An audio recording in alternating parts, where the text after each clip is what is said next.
Hello student, आपका स्वागत है हमारे यूट्यूब चैनल में। तो हमारा चल रहा था मैथमेटिक्स थर्ड, जिसका यूनिट 1 आज 8वां लेक्चर है और हम लोग इस लेक्चर पढ़ेंगे कॉन्फॉर्मल मैपिंग और कुछ डिफिनीशंस देखेंगे, जिसमें है आर्क का definition, simple arc, simple closed curve और स्मूथ आर्क। ठीक है, तो चलिए स्टार्ट करते हैं लेक्चर। सबसे पहले हम लोग देखेंगे कॉन्फॉर्मल मैपिंग।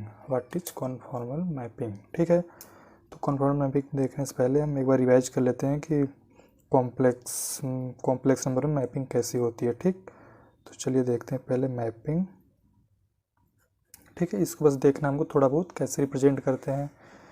ठीक है, देखिए जैसे हमारे पास अगर कोई फंक्शन दिया हुआ हो, complex valued function f z equal to z square. ठीक है, एफ जेड को शॉर्ट फॉर्म में क्या लिखते हैं हम? डब्लू। ठीक, और कॉम्प्लेक्स वैल्यूड फंक्शन में क्या होता है स्टूडेंट? एक हमारे पास डब्लू प्लेन होता है और एक क्या होता है? Z plane. ठीक है, इसको हम क्या बोलते हैं? इसको मान लीजिए क्या है? Z plane. ठीक, और ये क्या होता है?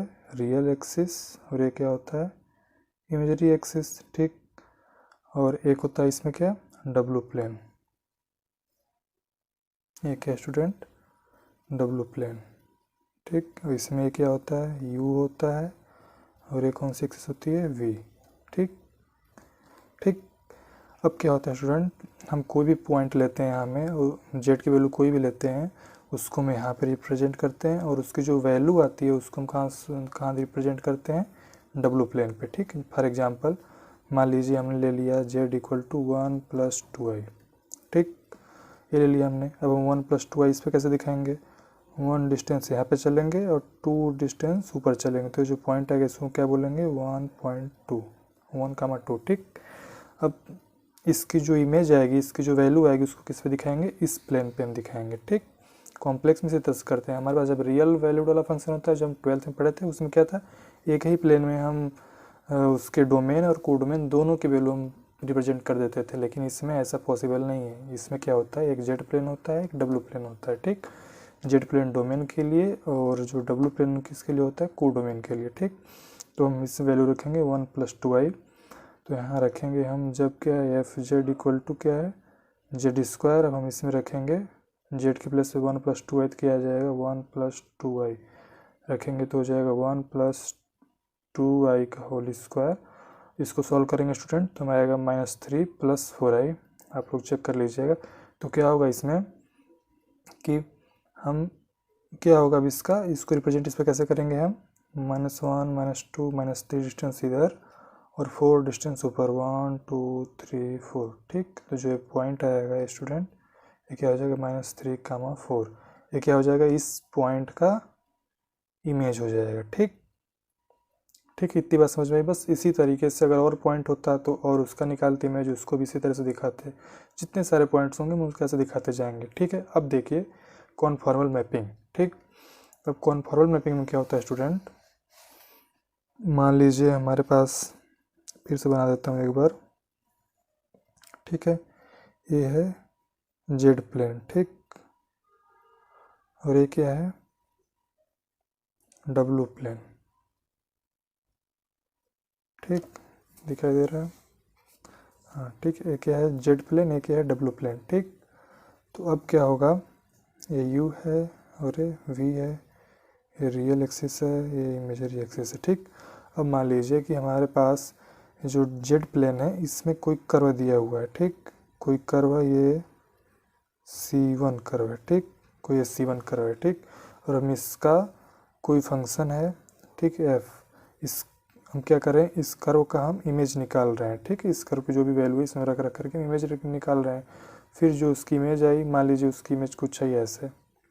ठीक, यहाँ पे आ गई, क्या आ गई है? C1 ठीक, इसका इमेज ये हो गया। ठीक, उसी तरीके से मान लीजिए हमारे पास एक दूसरा है curve, C2 curve.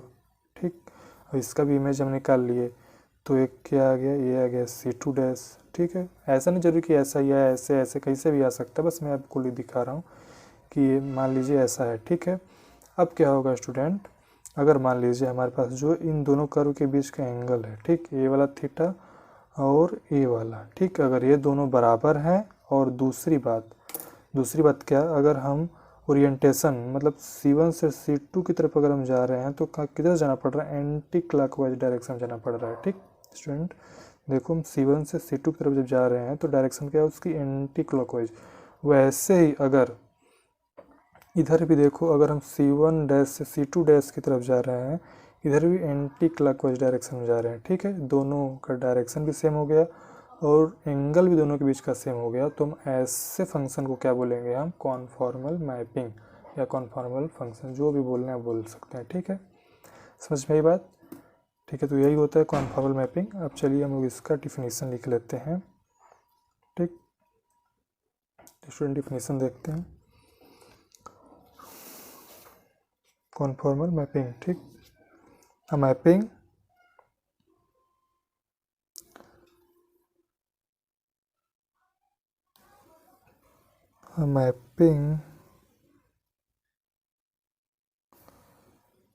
W equal to f z is said to be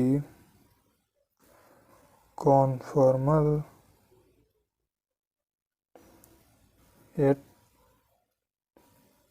point z naught if it preserve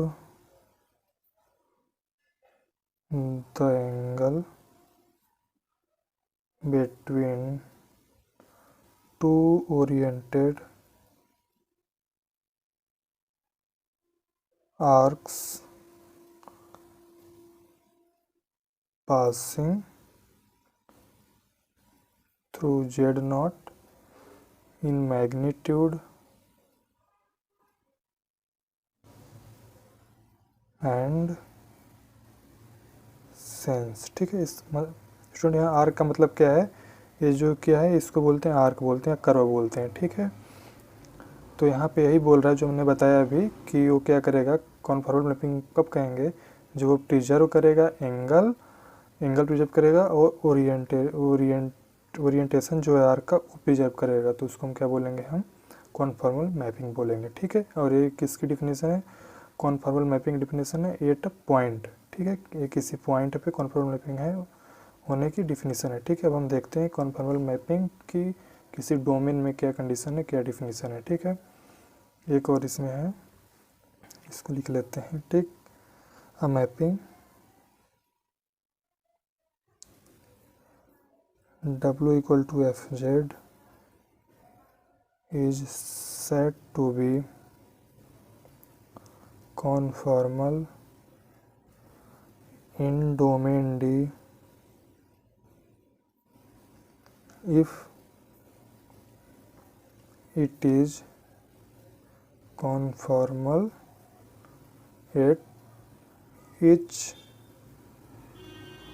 point of the domain। ठीक है स्टूडेंट, ये क्या था, किसी पॉइंट पे कॉन्फॉर्मल क्या होता है उसके लिए ये था डिफिनीशन, और ये क्या है कि किसी डोमेन में कोई फंक्शन कॉन्फॉर्मल कब होगा, तो उसके लिए क्या होगा कि उस डोमेन के हर पॉइंट पे अगर वो फंक्शन जो है कॉन्फॉर्मल होगा तो उस पूरे डोमेन में क्या होगा, वो कॉन्फॉर्मल हो जाएगा। Simple thing. ठीक, अब इसमें एक थ्योरम स्टूडेंट जो बहुत इंपॉर्टेंट है हमारे एग्ज़ाम के लिए भी और गेट में भी आता है, इससे बेस्ट क्वेश्चन। तो थ्योरम का सिर्फ हम लोग देखेंगे, स्टेटमेंट देखेंगे, बाकी उसका प्रूफ नहीं करेंगे, प्रूफ उतना इंपॉर्टेंट नहीं है। ठीक है, स्टेटमेंट आप लोग को याद रखना है और इससे बेस्ट क्वेश्चन आते हैं। ठीक है, स्टेटमेंट क्या है student, a mapping W equal to fz is conformal at point z naught if it is analytic at z naught and दूसरा कंडीशन क्या है, f dash z at z naught does not equal to 0। समझ गए, ये क्या student, हम किसी mapping conformal तब बोलेंगे जब वो फंक्शन क्या होगा, एनालिटिक होगा और क्या होगा, उसकी जो डेरिवेटिव की वैल्यू होगी z नॉट पे वो क्या होगी, नॉन जीरो एट पॉइंट है। ठीक, तो अगर मान लीजिए हमारे एग्जाम में कभी आया कि कोई मैपिंग दिया होगा, पूछेगा कि वो कॉन्फॉर्मल है कि नहीं, तो उसके लिए हम क्या करेंगे, सिंपल हम उसके लिए दिखाएंगे कि अगर वो एनालिटिक है और उस पॉइंट पे उसकी डेरिवेटिव वैल्यू 0 नहीं आ रही है तो हम बोल देंगे वो मैप क्या है, कॉन्फॉर्मेबल मैप है। बस इतना ही है कॉन्फॉर्मेबल मैपिंग में। ठीक है, अब हम देखे थे कुछ डिफिनीशंस, उसको देख लेते हैं। डिफिनीशन सिंपल है स्टूडेंट हमारे पास, फट से उसको देख लेते हैं। जिसमें पहला है स्टूडेंट क्या है, आर्क। ठीक, आर्क क्या होता है student, an arc in the complex plane is the set of points z equal to x comma y where x is the function of t and y is function of t where t is between a and b। ठीक है, और x t और y t क्या है, continuous function है, तो हम इसको क्या बोलेंगे, इस सेट ऑफ पॉइंट्स को क्या बोलेंगे हम, ए आर्क है। ठीक, अब आर्क को देख के डिनोट कैसे करते हैं, जैसे मान लीजिए हमारे पास है z इक्वल टू ये दिया हुआ कोई पॉइंट x कमा y, तो इसको हम कॉम्प्लेक्स फॉर्म में कैसे लिखते हैं, x प्लस आई वाई, बताया था मैंने। ठीक, अब सिंपल क्या कर लिए हम, x इसका फंक्शन है, t का फंक्शन है, इसके प्लस पे रख दिए, y के प्लस पे रख दिए, तो ये किसका z भी अल्टीमेटली किसका फंक्शन हो जाएगा, t का। तो इस तरह से हम किसी आर्क को इस तरह से डिनोट करते हैं। ठीक, z T equal to x T plus I Y T. ठीक, ये होगा आर्क की डिफिनीसन। और दूसरी डिफिनीसन है हमारे पास simple arc and simple closed curve. ठीक है स्टूडेंट, सिंपल आर्क क्या होता है, द आर्क, ठीक, कोई आर्क दिया हुआ है Z t x equal to x T plus I Y t where T is between A and B is called simple arc if it does not cross itself, if it does not cut itself. मतलब कोई भी curve हो, अगर उसको हम बनाए, जैसे मान लीजिए हाफ सर्कल हमने बना दिया, ठीक है, तो हम यहाँ से यहाँ गए, एक कर्व क्या कर रहा है, अपने आप को कहीं भी कट नहीं कर रहा, तो इसको हम क्या बोलेंगे, हम सिंपल आर्क बोलेंगे। ठीक है, इसका कहने का मतलब क्या है कि अगर T1 और T2 इक्वल टू नहीं होगा तो उनकी जो वैल्यू होगी ZT की, T1 एंड T2 वो भी क्या होगी, इक्वल नहीं होगी। ठीक है, और स्टूडेंट सिंपल आर्क को हम लोग क्या बोलते हैं, जॉर्डन आर्क भी बोलते हैं। ठीक है, अब देखते हैं सिंपल क्लोज्ड कर्व। ठीक, क्या होता है, इसकी डिफिनेशन क्या है student, if an arc is simple accept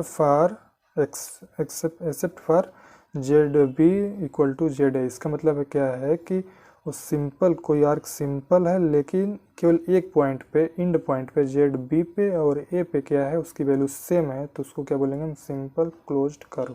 ठीक है, और इसका दूसरा नाम क्या है, जॉर्डन कर्व। ठीक, फॉर एग्जांपल जैसे अगर हमने ले लिया, क्या ले लिया, Z T equal to cos T plus I sine T. ठीक, वेयर टी कहाँ से 0 to पाई है, तो किसका ग्राफ है स्टूडेंट, एक क्या है, हाफ सर्कल है। ठीक, हाफ सर्कल मतलब सेमी सर्कल। ठीक है, ये है, ये देखो ये कहाँ से स्टार्ट हो रहा है, 0 से स्टार्ट हो रहा है। ठीक, 0 से जा रहा है कहाँ तक, पाई तक, और ये अपने आप को कहीं भी कट नहीं कराते, क्या हो जाएगा स्टूडेंट, सिंपल आर्क। अगर इसी में अगर हम टी कहाँ से कहाँ ले लें, 0 से 2 पाई ले लें, ठीक, तो क्या होगा स्टूडेंट, इसका ग्राफ क्या हो जाएगा, पूरा होल सर्कल हो जाएगा। ठीक, और ये क्या होगा, जो इसकी वैल्यू 0 पे है, 0 पे यहाँ पे है, और 2 पाई पे भी यहाँ पे, मतलब इंड पॉइंट पे क्या कर रहा है, मिल रहा है, इंड पॉइंट पे क्या आ रहा है, इसकी वैल्यू सेम आ रही है, तो इसको हम क्या बोलेंगे, सिंपल क्लोज्ड कर्व। ठीक है, इस तरीके से अपना हो जाएगा। लास्ट हमारे पास है स्मूथ आर्क। ठीक, तो स्मूथ आर्क क्या होता है स्टूडेंट, कोई आर्क है Z T equal to x T plus I Y T, ठीक है, where T is between A and B is called smooth arc if X dash T and Y dash T are continuous and Z dash T जो क्या होगा, वो 0 के बराबर नहीं होगा for every T between A and B, तो उसको क्या बोलेंगे, स्मूथ आर्क। ठीक है, स्मूथ आर्क क्या मतलब है कि एक्स टी का डेरिवेटिव और वाई टी का डेरिवेटिव क्या होना चाहिए, कॉन्टिन्यूअस होना चाहिए, और जेड टी का जो डेरिवेटिव होगा वो 0 बराबर नहीं होना चाहिए। ठीक है, for every T between A and B. ठीक, तो इसको हम क्या बोलेंगे, स्मूथ आर्क। यहाँ क्या है, ओपन है स्टूडेंट, यहाँ टी ए और बी के बीच में लेना है, ए और बी पे नहीं लेना है। इंड पॉइंट पर 0 हो सकता है लेकिन उसके बीच में 0 नहीं होना चाहिए, तो उसको हम क्या बोलेंगे, स्मूथ आर्क। ठीक है स्टूडेंट, तो ये लेक्चर हमारा ख़त्म होता है। अगर आप लोग को समझ में आया हो तो आप लोग इसको लाइक कीजिएगा, दोस्तों में भी शेयर कीजिएगा। Thank you.